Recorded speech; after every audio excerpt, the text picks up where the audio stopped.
અને તેથી ઋષિના આશ્રમે માં જાનકીને મૂકીને લક્ષ્મણજી જેથી પાછા આવ્યા છે ત્યારે સીતાજી બે દીકરાને ઋષિના ઘેર બે દીકરા થાય, એકનું નામ લવ અને એકનું નામ કુશ. આ લવ કુશ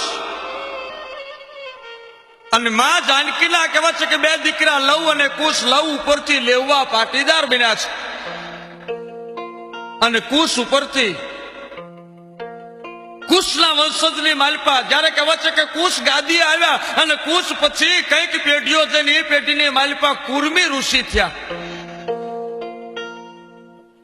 અને કુર્મી ઋષિ અને એના વંશજ એટલે કડવા પાટીદાર.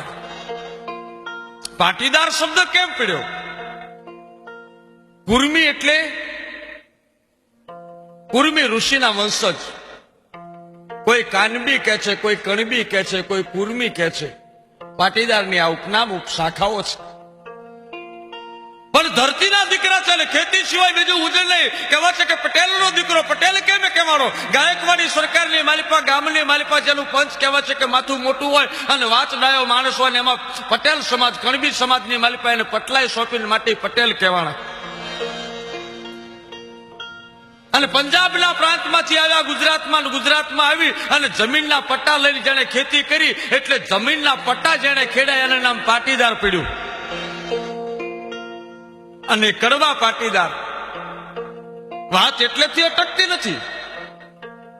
કહેવાય છે કે યુપી અને બિહારના સરહદ ઉપર માધુપુર અને એના દરબાર, એના રાજા વ્રજપાલજી જયારે હારી ગયા,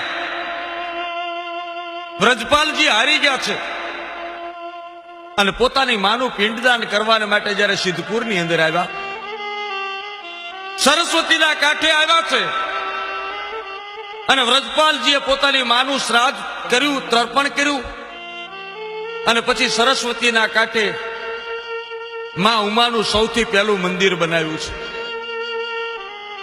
માં વ્રજપાલજી મહારાજે સરસ્વતીના કાંઠે માં ઉમાનું મંદિર બનાવ્યું અને ધીરે ધીરે ધીરે ધીરે માં સુધારા વધારા થતા હાલની તારીખમાં ઊંઝાનું ભવ્ય મંદિર છે. ગુજરાતના તમામ કડવા પાટીદારો હાલમાં માં ઉમિયાને કુળદેવી તરીકે પૂજે છે. એનું કારણ એ છે કે જ્યારે માં જાનકી ધરતીમાં સમાઈ ગયા ને ત્યારે માં ઉમિયાને કીધું હતું કે માં મારા બે દીકરાની સંભાળ તું રાખજે. હે માં મારા દીકરાની સંભાળ તું રાખજે. માં ઉમિયાને માં સીતાએ બે દીકરા હોતા હતા.